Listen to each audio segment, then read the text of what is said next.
ഒരു CIA director താൻ നടത്തിയ രഹസ്യപദ്ധതിയുടെ എല്ലാ തെളിവുകളും നശിപ്പിക്കാൻ ശ്രമിക്കുകയാണ്. ഇതിനായി മുൻപ് തനിക്കുവേണ്ടി ജോലി ചെയ്ത കുറച്ചുപേരെ അവളൊരു രഹസ്യകേന്ദ്രത്തിലേക്ക് അയക്കുന്നു. എന്നാൽ അവരെ പരസ്പരം കൊല്ലിച്ച് തെളിവുകൾ ഇല്ലാതാക്കുക എന്നതായിരുന്നു അവളുടെ യഥാർത്ഥ ലക്ഷ്യം. അവർ തമ്മിൽ ഏറ്റുമുട്ടുന്നതിനിടയിൽ അവിടെ സൂക്ഷിച്ചിരുന്ന ഓർമ്മയില്ലാത്ത ഒരാൾ പുറത്തുവരുന്നു.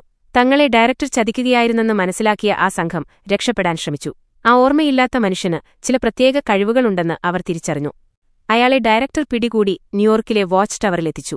തന്റെ നിയമപരമായ പ്രശ്നങ്ങളിൽ നിന്ന് രക്ഷനേടാൻ അയാളെ ഒരു സൂപ്പർ ഹീറോയായി അവതരിപ്പിക്കാൻ അവൾ പദ്ധതിയിട്ടു.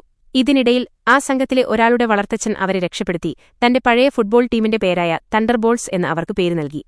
പിന്നീട് തണ്ടർബോൾട്സ് സംഘം വാച്ച് ടവറിലെത്തുന്നു.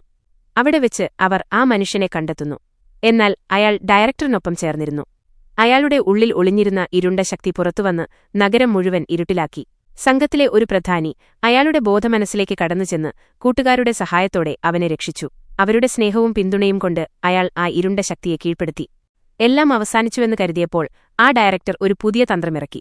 അവരെ ന്യൂ അവഞ്ചേഴ്സ് എന്ന് പ്രഖ്യാപിച്ച് എല്ലാ നേട്ടങ്ങളുടെയും ക്രെഡിറ്റ് സ്വന്തമാക്കി. അപ്പോൾ സംഘത്തിലെ പ്രധാനി രഹസ്യമായി അവളോട് പറഞ്ഞു, ഇനി നീ ഞങ്ങളുടേതാണ്. അവസാന രംഗത്തിൽ ന്യൂ അവഞ്ചേഴ്സ് മറ്റൊരു ടീമുമായി പേരിന്റെ പേരിൽ നിയമയുദ്ധം നടത്തുന്നതിനിടെ ബഹിരാകാശത്തുനിന്ന് ഒരു വലിയ വാഹനം വരുന്നു. അതിന്റെ വശത്ത് ഒരു 4 എന്ന ചിഹ്നമുണ്ട്.